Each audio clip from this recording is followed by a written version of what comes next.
Time's going to be granted. Now Nick Pivetta will have a lot of reporters around his locker when this one's over, regardless of how it ends.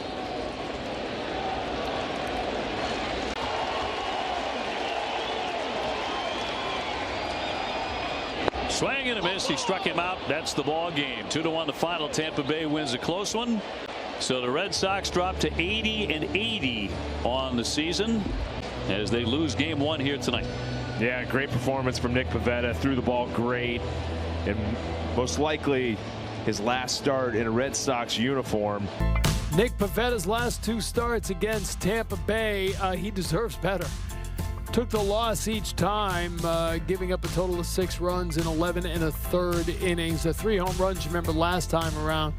These are the most recent 2. He also faced them another time earlier this season. Let's go back downstairs here from Nick Pivetta. I think they were pretty strong, pretty consistent throughout the day. You know, a lot of memories, a lot to be grateful for. When you walked off the mound, I guess took your cap and also kind of in the dugout and it understood. I guess take us through a little bit of that. Yeah, I mean, it's my last start so far from, you know, me being a Red Sox, and it's been a hefty 4 years, almost 5 years for me, and there's a lot, like I said, to be grateful for. A lot of opportunities have been given, and try to take advantage of every single one of that. But also, I've had a lot of help along the way, and there's been a lot of people around that have helped guide me, and a lot of them are in the dugout and have been in the dugout, and a lot of them the coaching staff. So it's really emotional for me. When you look back on your time here, is there a moment that kind of stands out to you, or a moment that you're proudest of? I don't think it's a single moment. I think it's just the accumulation of it all. There's not too many moments where you get given an opportunity like I have, and to be with a really great organization is like the Red Sox. I'm very lucky, and I'm very grateful for that. You characterize yourself as being hopeful that something could be worked out? Of course, as always, Boston's become quite the home for me and my wife Kristen, and we really enjoy it here. We've become very comfortable. So of course that would always be on my mind.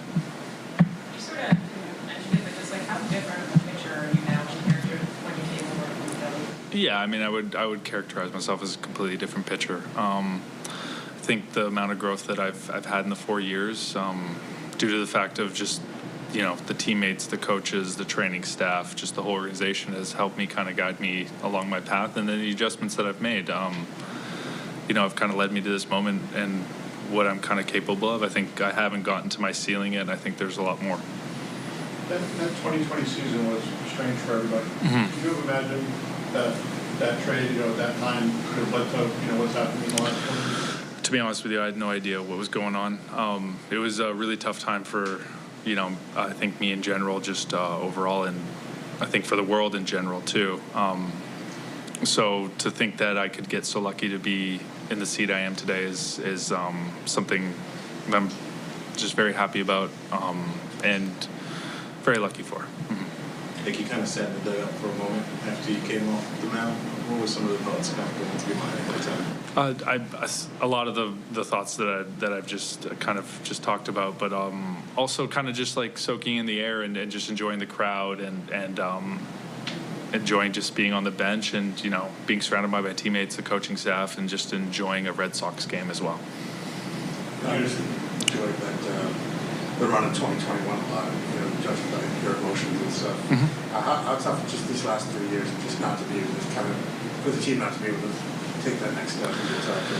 Yeah, I think the road to greatness is a weird one, and there's a lot of different turns and a lot of different variations to it. I think that through the 3 years there has been growth and there has been change, and I think it's growing up to a moment that I think this organization, this team is very capable of doing. I mean, from hands down, everybody shows up and does the right things, and I think it's just gaining of experience and gaining of developing the right group of individuals to come together and just accomplish the overall greatest goal. That's winning World Series. Well, certainly sounds like a guy who knows his future may be going elsewhere. It's always a strange time, right? He's going to be a member of the Red Sox here these last couple of games. They're going to play the games. He's going to be here in uniform. Then you don't know. Then you're going off. And it doesn't end with a playoff run. It doesn't end with anything like that. It ends with you just packing up Sunday and saying, thanks for everything. We'll see where it goes. You know, everyone wants to be a winner. That's the key thing. You want to win a World Series. So all of a sudden you win a World Series. You play for an outstanding team. The next thing comes to your head, I think about going home, or going to a place home where my wife was born, or where I was born, or where we living at now.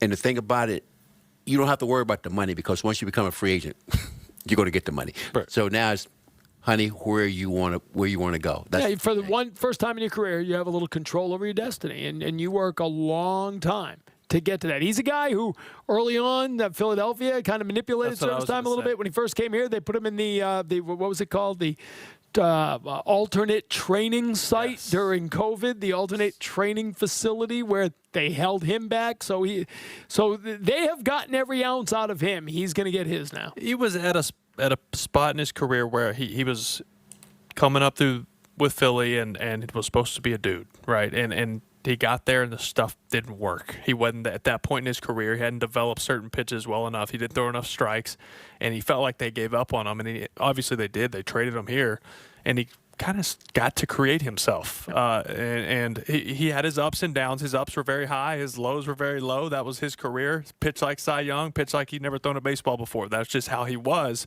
But he found that happy medium. He was going to give you about a 4 ERA or just above it, but he's going to compete. And I love hearing how grateful he was and how much he enjoyed his time with this organization. It's like he gets it and he understands it. But Heath Hembree and Brandon Workman for Connor Siebold and Nick Pivetta worked out pretty well for the Red Sox. Sure did. No doubt about that. All right, we'll come back with more.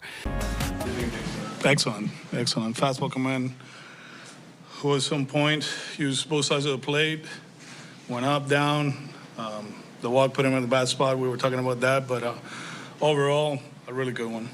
He seemed pretty emotional in the dugout. Do you think this kind of... He'll talk about it, yeah. I mean, he likes it here. He likes the atmosphere. He likes to compete.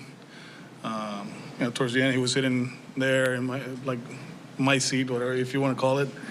And he's like, this is a nice view. I'm like, yeah. It's better when Kyle Schwarber hits it out of the ballpark, you know. It's a good seat. No, but all kidding aside, that he works so hard. I mean, it's intense. We talk about it. And today he was talking about the emotions and having flashbacks and all that stuff, whatever. He'll explain it, but I think overall, in 2020, this organization got him for, 2 relievers, right? And came in. It was he said something today towards the end that it caught my attention. With everything that's been going on here for years, the trades and all that stuff. When he got here, he felt comfortable because he knew he was surrounded by guys that been there, done that, right? He knew that Nate was going to take care of him. Chris was going to take care of him.